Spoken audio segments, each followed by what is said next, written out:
Monday morning. Weather was good over the weekend. It promised rain on Saturday at 4 o'clock, didn't come till 6, and I was already inside and dry. Good weekend had. Yesterday was dry, got my shed fairly built. Just need to do the groundwork bit now, which is the bit that I'm not looking forward to. So yeah, 225-5, it's an older machine, this one, and it's got an SCR malfunction. Oh dear. We'll go and see what it is, because I've got the operator to read the error code out, and it's just a generic interruption of dosing, so it could be anything. I got to do a force regen over the phone on Friday. That didn't clear the error code. Sometimes just a force regen can get everything booted back into life again, but it didn't kindle back up, so it's not putting him into limp mode or anything. He was still able to keep going, so I didn't kind of rush away from down South Cumbria on Friday. I'll leave that for Monday morning. Just in Carlisle, so it's handy. And my phone hasn't been charging, which is annoying because it's on its last legs as the battery. Right, I'll sort that out. Okay, so we have got AdBlue pressure build-up errors. Could be anything from an AdBlue filter to an AdBlue pump, by the look of it. So I'll start it up and see what the AdBlue pressure's doing and go from there, I think. It's just let me clear the error codes and they've all disappeared. So I'm just gonna see what the AdBlue pressure does now, because it wasn't building up before, and I just wonder whether that's because the error code was present. We'll see. We'll run at a high idle, and I'm going to keep an eye on this. I want to see about 9 bar, but at the moment it's not going to build pressure because the pump isn't running. That makes sense. You know, the ECU isn't telling the pump to kick in. So now we can see the pump motor duty is up to 75% and the AdBlue pressure is still 0. So that pump's working, it's just not creating any pressure at all.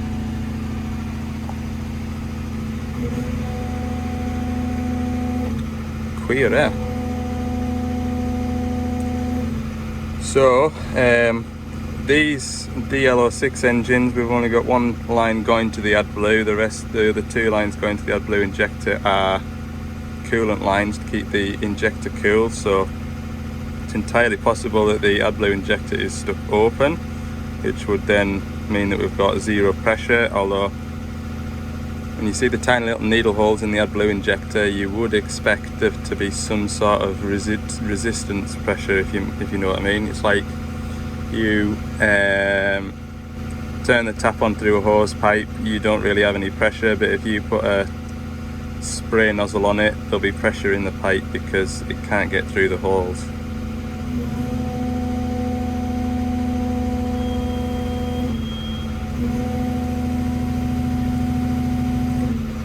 So we'll put the bucket on the floor and we'll run the pump up with the engine turned off once I've checked some filters.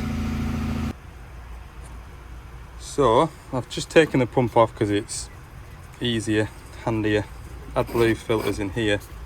These AdBlue lines have also got filters in as well, so I can unscrew them, just make sure they're clear. This is the AdBlue pump assembly. I'll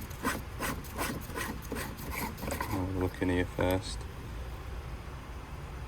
A bit manky looking, but get this bit off.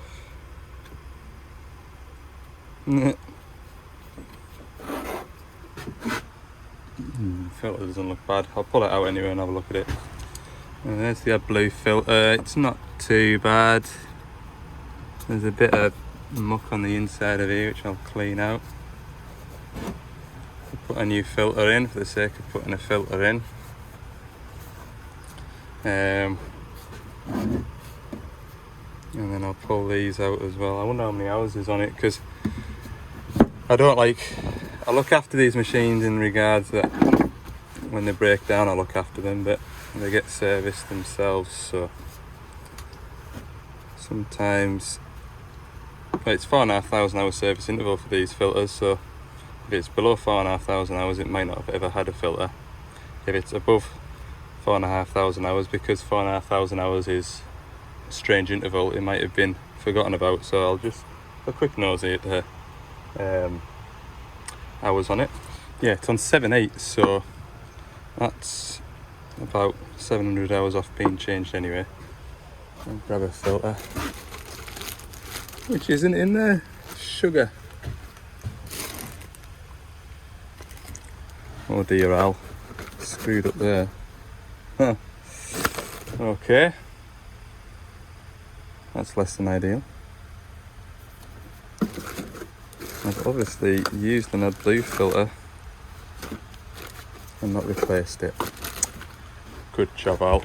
Well done, mate. Flipping heck.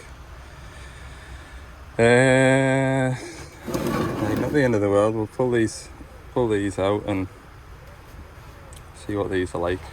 Yeah, I can blow through that one. That one's clear. That one's clear too. I've just shot an airline through it. So that's the backflow line. That's going back into the tank. And finally, this is the outlet. So this is the one that's going to the AdBlue injector. What I'll do is I'll put the pump back on and everything, and then I'll run the pump up without the AdBlue injector line on, see if I've actually got AdBlue coming out of here. Okay, pump's running. I've got absolutely no pressure coming out of there. I think this pump's knackered. See how that fitting there's not got anything on? Normally what happens is you put your finger over it and then it builds a bit of pressure and it shoots AdBlue out. Nothing. I'll take the suction line off.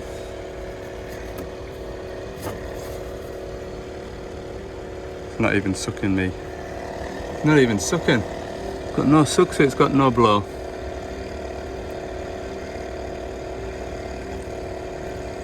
That's the pump, that. 100%. 100%. So finally, what we'll do is we'll just, probably should have done it at the start, but I'll take the lid off the tank, because that pump can fail if the AdBlue's got any sort of oil or diesel in it. That pump's designed to fail, so we're not putting oil or diesel into an exhaust that's going to get up to 600 degrees. By the way, I should add, I do have another filter. Same part number. That was just an empty box for some reason. I kept it as a memento. Just looking for my litmus paper. Litmus paper. To check for oil contamination. There it is. So I'll show you this test now. And this is to check for anything other than AdBlue, any oil deposits in the AdBlue tank. It looks clean. Normally when you look in the AdBlue tank, I've got the filler neck off at the minute. Normally in the AdBlue tank you can sort of see an oily shimmer, like if you were to put a splash of oil on that puddle over there, you'd see like a rainbowy effect. So I am expecting it to be clean, but I'll just go and get a sample and put it on my paper to prove it. So we'll see if this works. Normally what I find with this stuff is the AdBlue just sits on top of the paper and you need to get some needle nose pliers and just dunk it into the tank, but see how it just drops droplets and sits on there. Yeah, that's handy.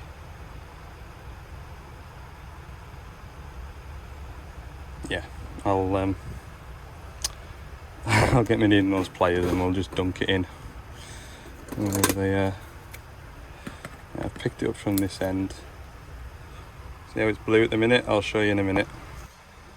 Still blue. I'll put some WD-40 on it. You can see what happens when it changes colour. There you go.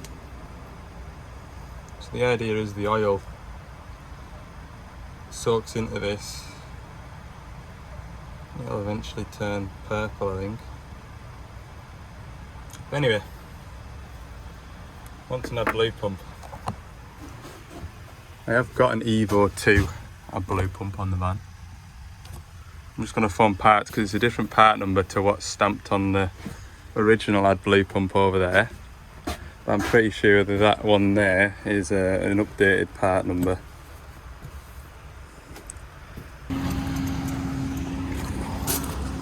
Right, easy way back to work. That pump that I've got on the van is the correct one. It's not the latest part number though, it's an in-between part number. And the customer reckons they'll get, because I gave them a price for it, the customer is going to look for a new adblue pump himself and get his lads to fit it, which is fine. The customer's always right, so we've diagnosed it, we know what the problem is, so we're back to work. Will we see it again? We'll see. Right, back to the yard. I need to get rid of all of this junk on the back of here. I've still got that rotary coupling from last Monday. All my services, waste oil, filters, sample kits to post off. Then I've got a top track roller and a 140 to go and fit. Okay, van is empty. Not literally, but I haven't got any waste oil in the van anymore. Still got the waste filters because the filter bins seem to be full.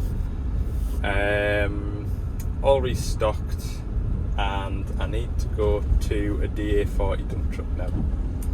I was going to go to that this afternoon, but I thought with that track roller I could do that on the way back into Carlisle, because the machine will be parked up by then. Every time we've been coming out of Carlisle about 3:30, 4 o'clock, that machine seems to be sat parked up, and I've just spoken to the owner and he says that'll do grand. So I have to phone him when I'm leaving my DA40 dump truck, and he'll have the tracks dug out for us. Yeah, he's obviously seen your comments and doesn't want a load of hate. Or maybe he hasn't and he just does it because he's switched on. Yeah, either way, I don't mind. Like, what does it take? 5 minutes with a bar just to knock it all out to where I can work on it?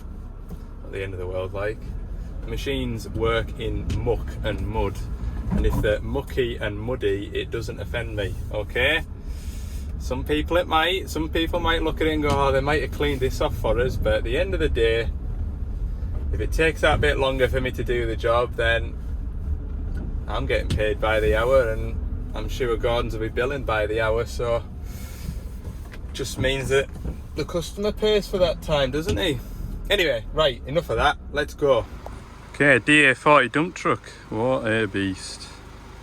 As you can see, the skip is stuck up in the air and it won't come back down. So first of all, what I'm going to do is I'm going to lower the skip, and I'll show you how to do that. And there's a tap inside that cover there. See that little quarter pipe? That pipe there. That quarter pipe goes back to the tank, and there's a tap there, and we can let the oil out the rams.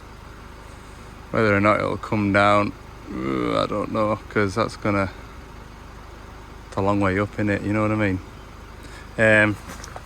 But my suspicion is the magic eye on the back of there thinks that the skip's down. See that metal tab there? So when the skip is nearly down, that's what activates the soft shut.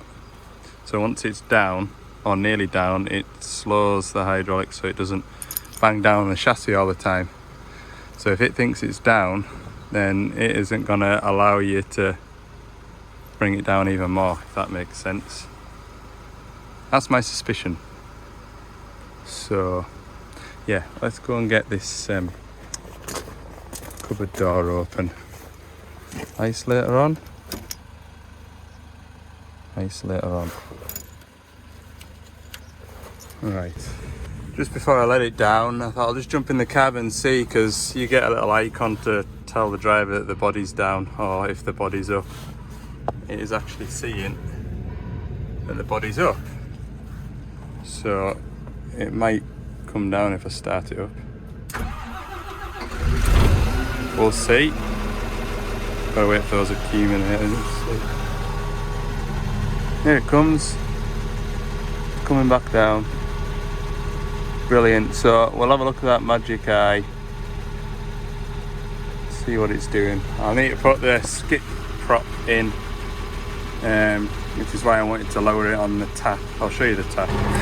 That's the tap there, so I'm pretty sure somewhere it'll come with a key for it, but you can just use a spanner, open that tap, and that leaks all the oil out those rams. But as you can see, I don't even think it's a quarter pipe. If it's a quarter pipe, it's doing well, but anyway, that pipe there is what dumps all the oil back to the tank from the bottom of the rams. So you can well imagine it takes a good length of time to drop all the oil out those massive skip rams. So anyway, I'll put my red skip prop up before I work underneath it, and then we'll go and have a look at that Magic Eye and have a look at connectors and things like that, because it's obviously an intermittent fault. So here's the Magic Eye. That's the tab that comes down. So when we put that metal in front of that Magic Eye, the Magic Eye should light up and see that tab. It does look as though it's had a slight bit of damage on there, and the wire in here doesn't look brilliant either. I'll just go and get a spanner or some metal and just put it against there, make sure that lights up. If I put that there, you can see the light, orange light is that. If I move this, it's now red.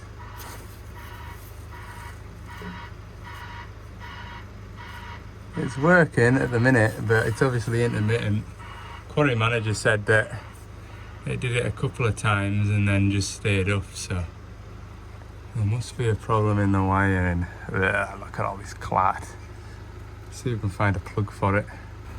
Okay, so aside from this being a little bit sketchy looking, there's a bit of heat shrink over here with a wire spliced in. Not sure where that goes or what it does. It was very clean and tidy, so it was just my first kind of what's this, what's behind here type of a thing. But I'll redo this connection. I'm just going to follow this wire in now. Put some cable ties in here. Oh, by the way, I got myself some new Nipex flush cuts. Oh, they're lovely. They really are. You can't beat a nice sharp pair of side cutters, can you? A treat from me to me. Gotta be good to yourself sometimes. See where this goes. Down here, down here, down here. Round and into this plug here, which, look at this gumbo, it's just absolutely clart up, look. Hellfire. So this is the this is the RU3 controller, this thing here. So it's like a body module type of thing, but I'll have a look at this plug in here, see what it's looking like, because that's where this Magic Eye plugs into. Okay, I have done what I need to with that Magic Eye. The wiring wise, there's a decent enough gap there, like, so it's seeing it. I've tidied up all the wiring. There's a plug down there. So if I do need to replace the Magic Eye, I put some heat shrink on this bit of wire to stiffen it up. So we'll see if it behaves itself. Obviously I've got the skip going up and down now, so all I need to do now is take it for a run to make sure that when the skip's up, it doesn't allow you to drive full speed. It should restrict you to first or second gear. It shouldn't go any higher than first or second gear when you're driving it with the skip up. That's for safety, which is what it was doing, and it also wouldn't come back down again. So yeah, I'm not going to get in the cab like this because it's filthy. Right, so everything on that dump truck works as it should. Tip the skip up, drive forward. It doesn't lock into second gear. It will let you go up to fourth gear actually, but it restricts your forward speed to 10 kilometers an hour. As soon as the skip's back down, away it goes. Everything's working. I've tipped the skip up half a dozen times. Obviously, I can't film myself driving about the quarry because rules are rules on this quarry. So yeah, don't want to get into trouble. Next job, he's just tracked over. Must have got here sooner than he expected. But anyway, he's just gonna dig them tracks out for us. There's the roller. As you can see by the state of my hands and me and the tools, I wasn't exactly going to get my phone out and film it. It's proper clarty, look. Proper clarty. Anyway, what I do with this is put a jack in, put some blocks of wood either side so there's no weight on the roller. There's a 30mm bolt, well 30mm headed bolt, goes through the back there. Loosen that off, it slides off, new one slides in, tighten it all up, jack up, blocks out, easy, don't even touch the track tension. So yeah, go away back to work now. It didn't take anywhere near as long as I hoped it would. Get the details off this digger. Alright then, game plan when I get back to the workshop, which will be in 10 minutes time because I'm only over that hill. That's getting a pressure wash because it's to be sunny for the next few days, so hopefully that'll dry out by the next time I need it. Those jacks, I'm not even going to bother trying to wipe them down with a rag. Getting through a mountain of rags today. I'll just give them a rinse down with the pressure washer, and then I'll probably do the outside of my van as well. That's next. Oh, miserable day. I'm going to try and reverse out of here now. Saying that, it's not that bad like.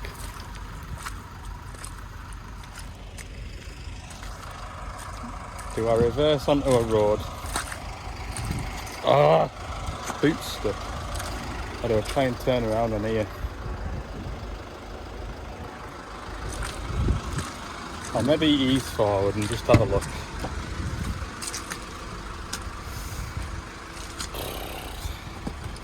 What a clatter. Oh Lord.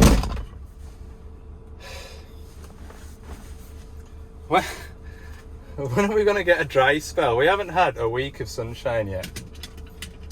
I honestly don't, I can't remember the last time we had a week of dry weather.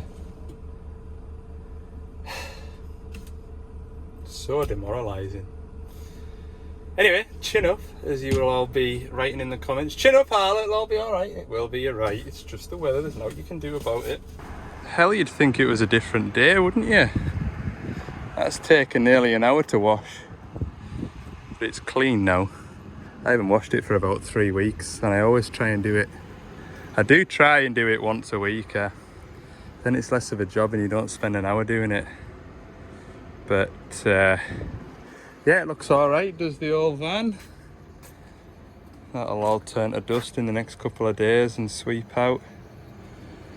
I've washed my boiler suit from servicing those shovels. I've washed it off with the pressure washer. I said I was going to do it this weekend and I never got around to it.